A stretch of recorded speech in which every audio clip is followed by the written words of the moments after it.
Merhabalar efendim, hoş geldiniz, sefalar getirdiniz. Harika bir haftası olmasını diliyorum. Umarım güzel geçmiştir hafta sonunuz. Şimdi ne yapıyoruz? İlk Mabel Matiz'le başlayalım. Bir sürü konu var bugün biriken, cumartesiden bu yana. Mabel Matiz'in klibine erişme engeli geldi. Tartışmaya açık bir konu. Üç yapay zekadan yorum aldım sizler için. Benim zekam yetmedi çünkü. Bu klip müstehcen mi değil mi diye. Şimdi bu konuyu bir irdeleyelim. Birçok insan zaten Mabel Matiz'in klibinde ne var onu bile anlamadı. Seda Sayan oynuyor biliyorsunuz klipte. Başka ünlü birkaç isim daha var klipte. Aynı zamanda Mabel Matiz'in arkadaşları. Bakın klibe erişim engeli haberini şöyle bir vereyim ben size.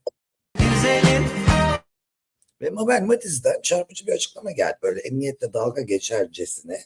Benim şey diyor, benim diyor arkadaşım var diyor. Arkadaşım diyor, eski sevgilim diyor. İstanbul Emniyetinde çalışıyor. Bana gıcık olduğu için haberi beni mahkemeye verip duruyor diyor.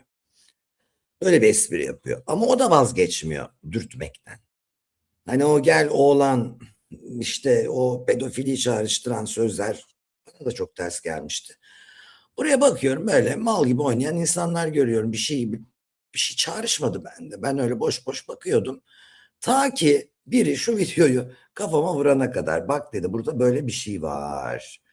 Arkadaş müstehcen denilen şey şu iki erkeğin birbiriyle manalı bakışması. Damatla orada bir erkeğin manalı böyle bakışmaları. Tamam mı? Bu müstehcenlik şimdi. İki erkeğin manalı bakışma sahnesinin herhangi bir klipte bir yeri var mı? Ben size soruyorum. Müstehcenlik sayılır mı? Bu iki erkek neden bakışıyor? Gelini mi paylaşamıyorlar? Yoksa bir tercih mi var orada? Cinsel tercih meselesi mi? Cinsel tercihini illa yaşam tarzını klibine ve sanatına aktarman gerekir mi? Aktaramazsan rahatsızlık mı duyarsın? Bu ülkede artık cinsel tercihin suç olduğunu biliyoruz. Tercih edemiyorsun yani. Hani bir şekilde cezalandırıldığını biliyoruz. Burada bir şeyler var. İki erkek burada göz göze bir şey yaşıyor. Ki bunu pratik hayatta yaşayan insanlara rastladım. Belli ki evleniyorlar. İşte taraflardan biri evleniyor. Buna da rastladım. Hatta buna sakal deniyor. Hani gizliyor ya sakal yüzü, insanın gerçek yüzünü. Sakal deniyor buna. Burada olan bir tane şey arkadaşlar şu öyle. Yani hani üzülüyorlar iki sevgili ayrıldıkları için. Böyle kısa film bile var. Yani Türk oyuncuların oynadı. Şimdi ben anlamadım müstehcen mi değil mi? Yapay zekaya sordum. Onlar akıllıdır. En azından data var diye. Ya dataları bile birleştiriyorlar ya o bakımdan soruyorum. Yoksa hani fikren en şahaneler anlamında sormuyorum. ChatGPT şöyle dedi. Özür diliyorum ChatGPT diyorum. Gemini şöyle dedi.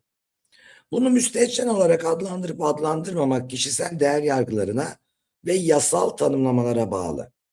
Bazıları içerikteki unsurları bu şekilde değerlendirdi, bazıları sanatsal ifade olarak görebilir. Bu yüzden tek bir doğru yoktur diyor. Gemini'nin cevabı. ChatGPT'nin cevabı.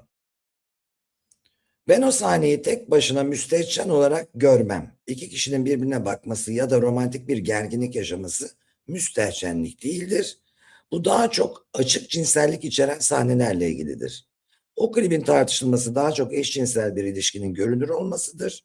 Yoksa açık seçiklik yoktur, müstehcen anlamına gelmez diyor. Diğeri de Grok'ta, Grok en genişi bunlardan.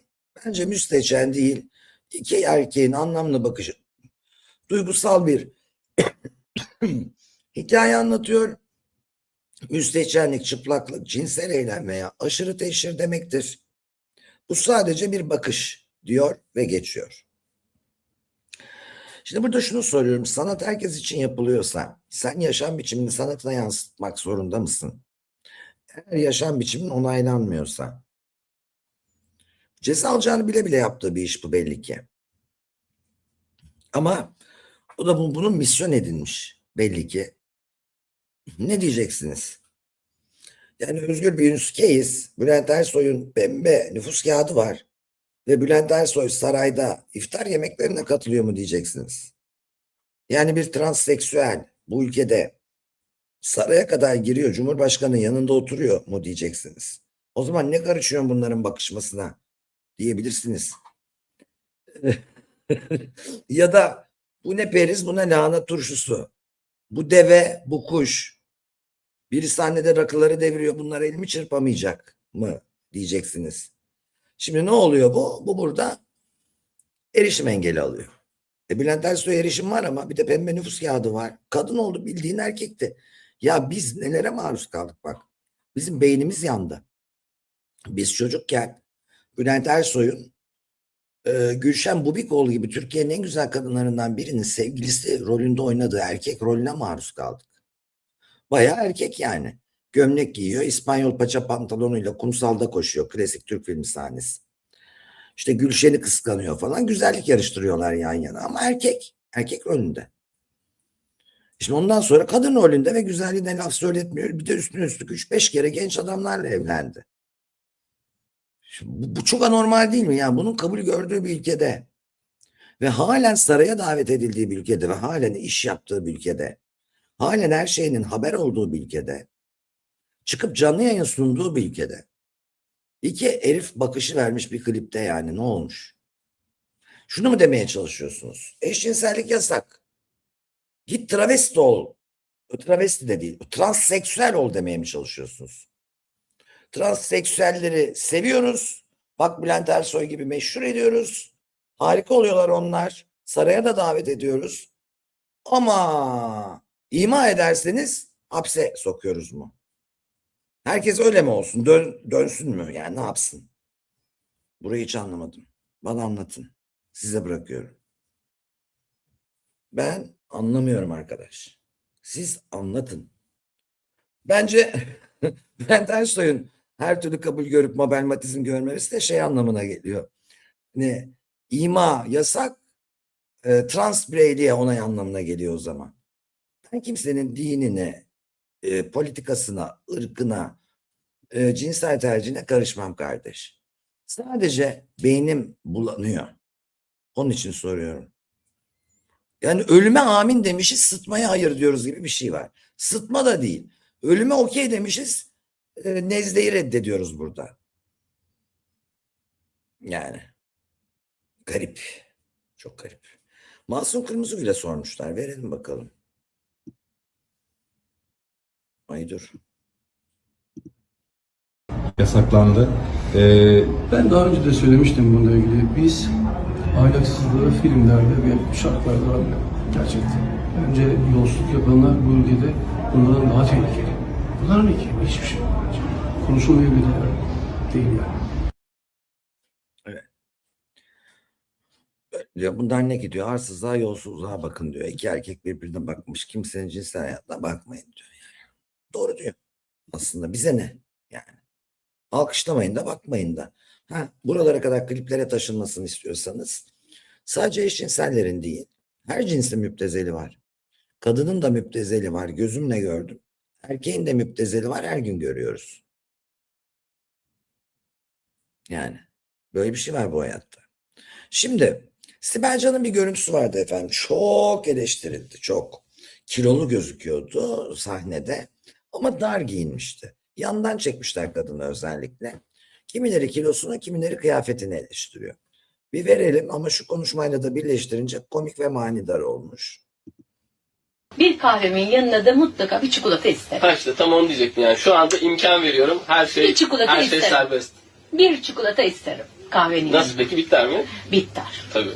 Kesinlikle bitter olacak. Bir tane ama.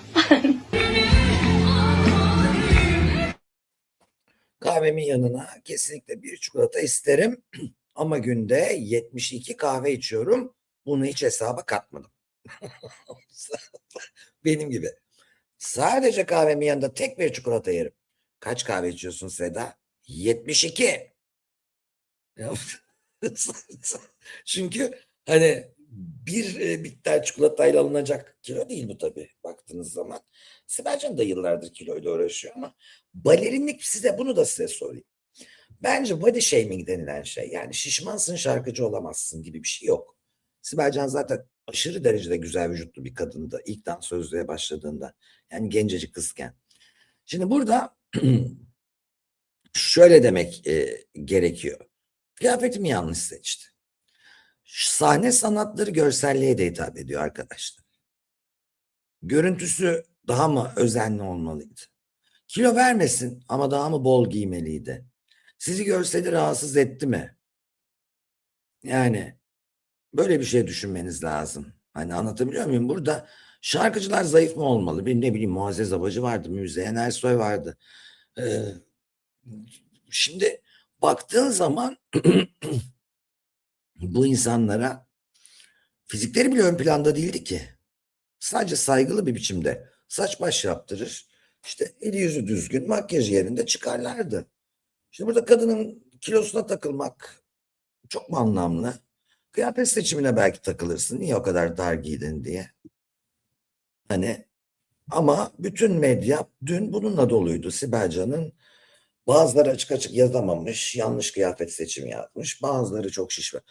Bu arada Sibel Can hayatında 5.000 liposuction, 750 binde kilo verme yaşadı kadın. Benden bir yaş büyük.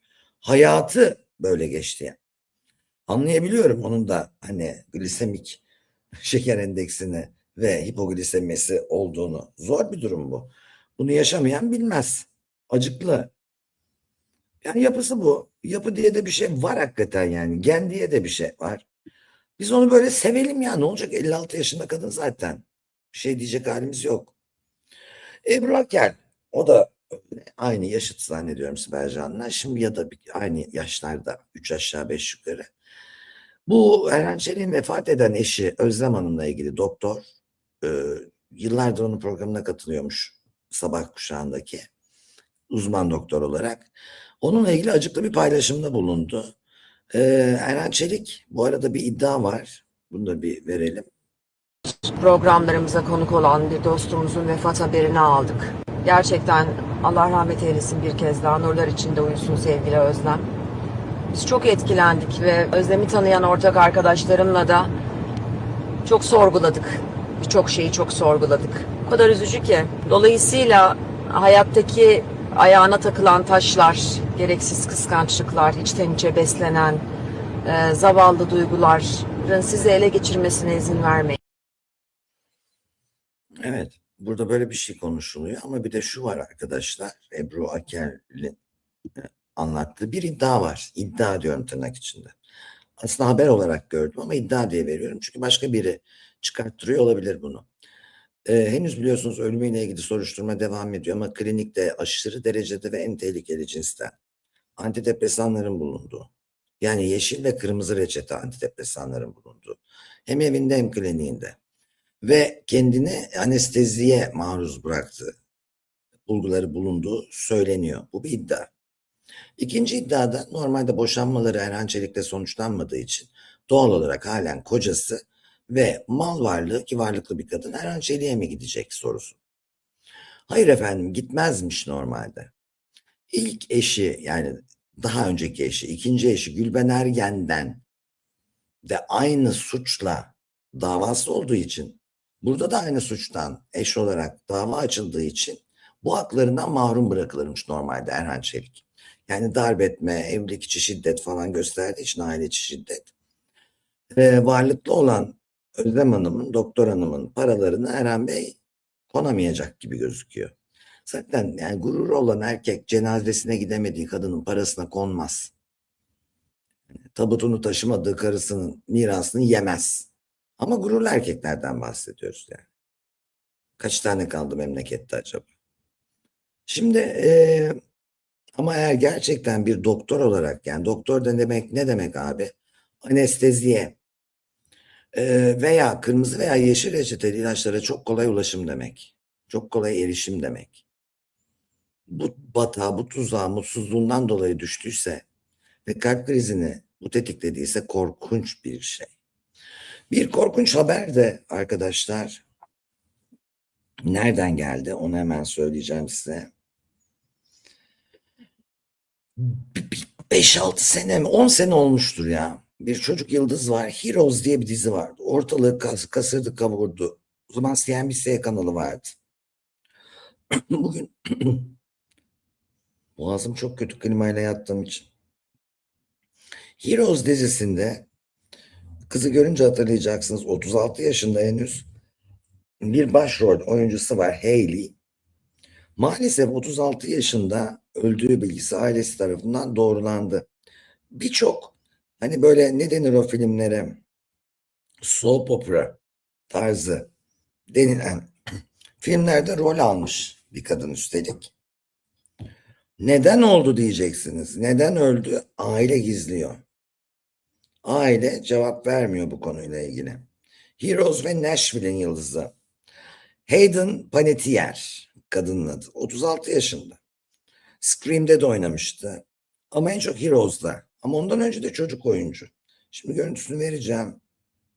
Neden hayatını kaybettiği konusunda ise hiçbir bilgi yok. Şimdi görüntüsünü verince hatırlayacaksınız efendim. Yani aile şey istemiş. Hayır mı ya? Hayden öldü, evet. Haberin yok mu Medyamen? İnanmıyorum sana. Hayden maalesef hayatını kaybetti. Şimdi vereceğim. Şuradan. Gerçekten ben de çok şaşırdım. Ailenin bunu çok gizlemesi maalesef intihar şüphelerini de uyandırıyor ya da yasaklı madde şüphelerini uyandırıyor. Heroes dizisinde Amigo kızı oynuyordu. İzlediyseniz gönüllere taht kurmuştu. Zaten suratı acayip tanıdık çocukluğundan bir oyuncu olduğu için. Bir de böyle buz pateni, bundan 10 sene önce buz pateniyle ilgili bir film çevirmişti. Orada başrolü paylaştığı kadın da 36 yaşında vefat etti. Bir sene önce. Ne kadar acıklı, ne genç ölümler bunlar. Her şeyin var ama işte. It was a very therapeutic experience. I've been writing it for about 2 years, and it's terrifying all at the same time. I mean, I put it all out there. I was like, if I'm going to do this, I'm gonna go for it. I'm not going to hold back. I'm gonna. Yaşadıklarını yazdığı bir kitaptan bahsediyor ve bana terapi gibi geldi. Hiçbir şeyi geri tutmayacağım, her şeyi kusacağım diyor. And I just hope that by sharing my experiences, it can inspire and help other people going through whatever, Burada bir şeyden geçtiği belli çünkü özellikle vermiş yabancı kanallar bunu. Başka insanlara diyor yardım edeceğini düşünüyorum diyor, benim tecrübelerimin diyor. Bunalımda olan insanlara, hani hangi süreçten geçiyorlarsa o yüzden yazdım diyor. Belli ki bir bunalım geçirmiş. Bunalım, yani depresyon insanı neye sürükler? Maalesef ya hayatı sonlandırmaya, genç yaşta beklenmeyen ölümleri kastediyor. Ya da madde bağımlılığına, bağımlılıklara, kötü alışkanlıklara. lives. I've definitely grown up being a perfectionist and holding myself to a very high standard, and nobody wants to mess up. Ben mükemmeliyetçi biriyim, bir de standartlarımı hep yüksek tuttum. Kimse böyle bir şey istemez diyor. But and be flawed. But as I've gotten older, I've realized that those flaws are beautiful, and they make Yaşlandıkça hatalarımı kabul etmeye başladım. Bunlar çok güzel hatalardı. people all the more interesting and relatable and human. Yeah. Hatalar insanları daha çok izleyicisiyle bağ kurar, insanlarla bağ kurmasını sağlar ve insan yapar diyor. Ama işte 36 yaşında mezara götürmesin be yavrum. Daha yolun yarısı bile değilmiş. So it's just, I mean, it's a terrifying experience, but I have been able to see myself from a different perspective. İşte yazma tecrübesini anlatıyor burada. Fakat bunalımda olduğunu imalarını da görüyoruz. Allah rahmet eylesin diyelim, ne diyelim. Yani yabancı ama kadıncağız. Var ya, öyle bir de ayrım var. Şimdi yabancı ölürse Müslüman olmayan nur içinde yatsın denmez, ışıklar içinde uyusun denir. Ya ışık nur demek zaten. Biri Arapça, biri Türkçe yani. Böyle de hiç triballere girmeyin. Herkes kendi Allah'ına göre iyi dilekler dilesin yani. Dilemek isteyen tabii. Beni güldüren, eğlendiren, meşgul eden, moral veren, heyecanlandıran, hayatıma katkısı olan herkese ve her şeye borçlu olduğumu düşünüp teşekkür etmeyi bilirim. Vefa önemli bir şeydir şu hayatta. Çok az kişide gördüğümüz bir şey. Genç ölümleri artıyor dediniz. Ah be gençlik dedirttirdiniz. Bir videoya rastladım, size göstermeden edemeyeceğim. Bizim gençliğimizin böyle yakışıklı dediğimiz adamları. Şimdi yok ama öyle adam ortalıkta yani. Hepsi çok yakışıklıydı. Bizden büyük tabii bunlar ama işte bir 10-15 yaş büyükler o zaman popüler oluyor ya. Hepsi birbirinden yakışıklı adamlar da halen çok popülerler. Bakın nereden nereye. Şu zamanın yaptığını neyle olursa olsun düzeltemiyorsun. Brad Pitt.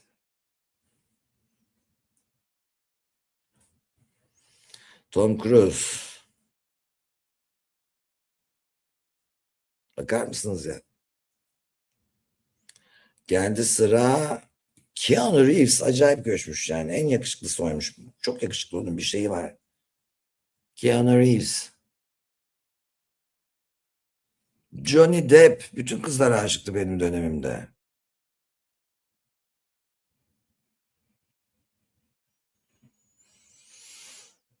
George Clooney bence yaşlıyken daha yakışıklı. O da ayrı da.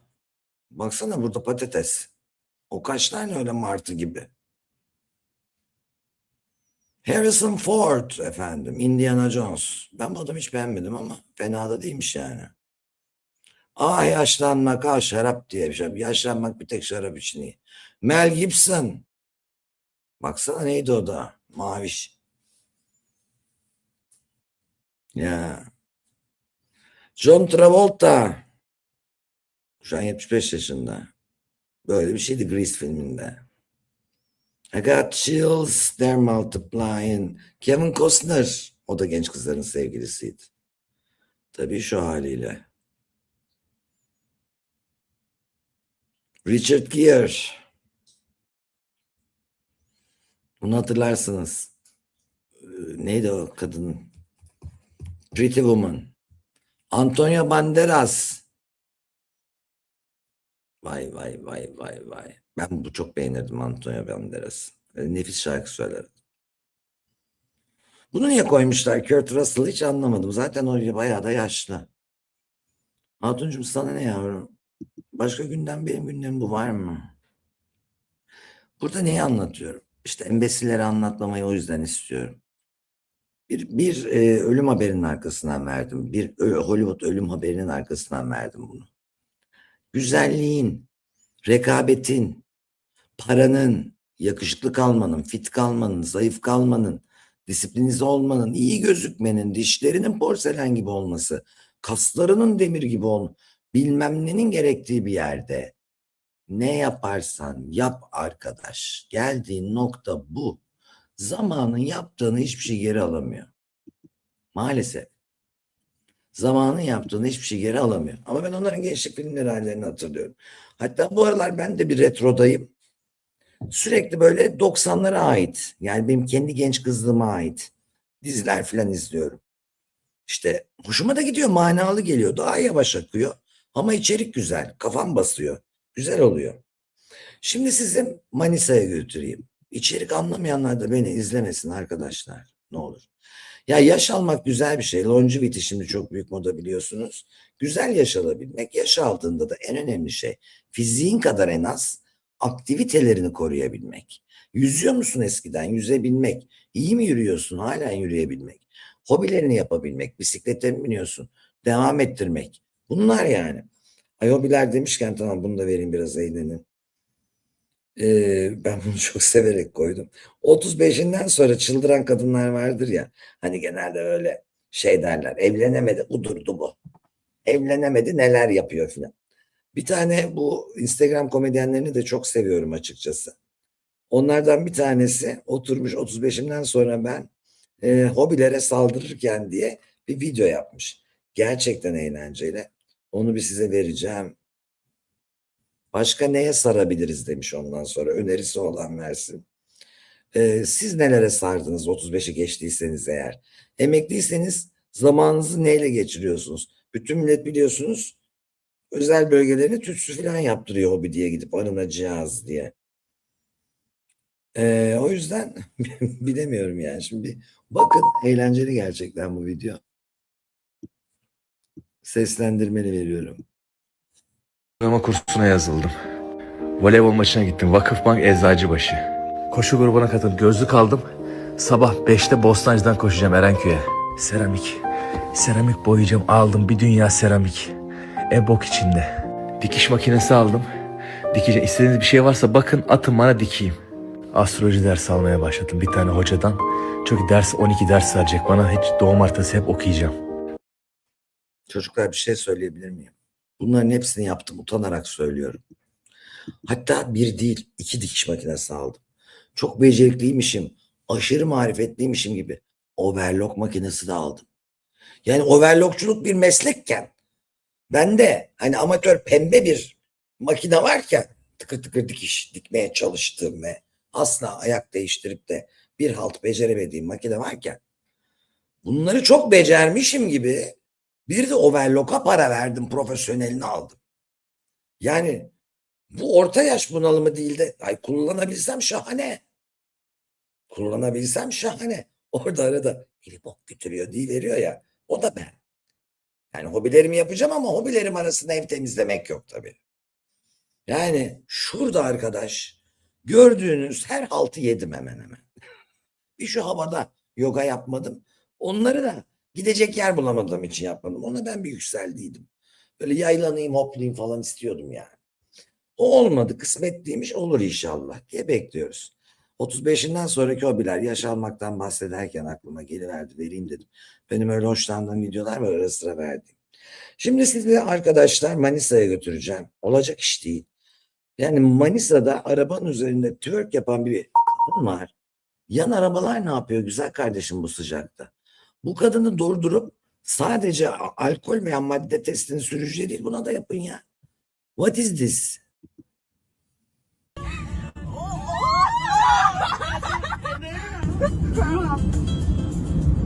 Ya o zaman da bir düş. Ne yapıyorsun ya? Buradasın.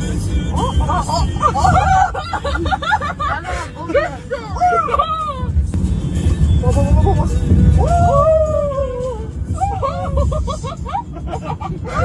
Tamam. Ay. Bak biladını da ay. Ay ne yapıyor? Ay pislik hastası. Ay Müjdeli haber, gözaltına alınması bu arkadaşın. Çok şükür. Millete kaza yaptıracak. Yani en son en özel bölgeleri gözüktü. Orayı blurledik gördüğünüz gibi. Bu arada ben de depresyondayım. Şu an çıkabilsem bir şeyler yapmak istiyorum. Hep depresyon oturarak çıkılmaz Fatmacığım böyle. Oturup da böyle sıcak çarpınca benim bildiğim içeriye girip klima açılır. Dışarıya çıkıp popo açılmaz yani. Hani sıcak çarparsa içeri girersin, klimayı açarsın. Popoyu da açacaksan tavandan açmazsın. Tavanda. Yani ben anlamadım arkadaşlar, bu ne ya. Bir şey diyeceğim bu arada. Depresyondan hareketle çıkılır arkadaşlar Fatmacığım. Hareketin ve bereketin olduğu bir yerimiz var. Dün mesela Nefis'te Ayşenur yazıcı konuğumuzdu. Zaten üyemiz. Sevgili dostum, 30 yıllık. Haberci. Ondan sonra yazar biliyorsunuz. Televizyon spikeri. Mesnevi'ye gönül vermiş. Olağanüstü güzel bir sohbet geliştirdik dün. Ayon Kulübe gelmenizi istiyorum. Kendi hayatınızdaki insanlardan sıkıldıysanız, bir değişiklik istiyorsanız, yalnız uyumamak için gerçekten kafanıza uygun insanları bulabilirsiniz. Belki benimle uymaz ama orada biriyle mutlaka uyar. Doğru kullanılana harika bir fırsat. Yattığın yerden dünyanın bilgisine ulaşmak. Bugün mesela psikanaliz uzmanı Çağatay Öztürk bizlerle birlikte olacak. Öfke kontrolünü anlatacak. Çünkü geldiğimiz nokta belli, sokaklarda işlenen altlar belli artık. Herkes birbirine zarar veriyor. Bu hemen üye, acil üye olmak istiyorsanız hemen bu telefona başvurabilirsiniz. Sayfamın başında, resmimin altına, ya da buradan doldurabilirsiniz formu. Kendinize yapacağınız en büyük ve iyi yatırım olabilir. Çünkü Türkiye'de bir ilk. Kültürel, entelektüel, sosyal bir topluluk. Amaç etrafında anlaşacağın insan yoksa kendin dostlar arasında bulunmak. En az kendinize benzeyen birkaç sağlam dostunuz olur efendim. Şimdi bu arada haftaya bugün mutluluk kampı var.